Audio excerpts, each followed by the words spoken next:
Paikan nimi on Vehilangja. Sain vihjeä, että täällä on uusia istutuksia. Ja käydään tsekkaamassa, miltä näyttää ihan tuoreet tarhat. Kuten tuossa aiemmin mainittiinkin, että kahvia poimitaan sitä mukaan kun marjat on punaisia, niin käytännössä se meinaa sitä, että 3-5 tonnia, jos on tarve saada kahvia, niin se järjestyy milloin vaan vuoden aikaan.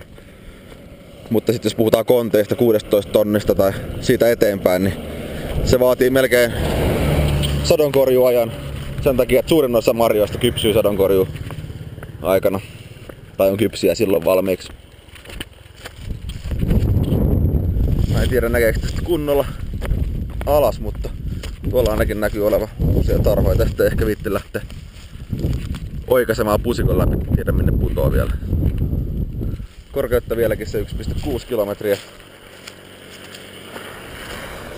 Lämpötila on sama kuin Suomen kesä.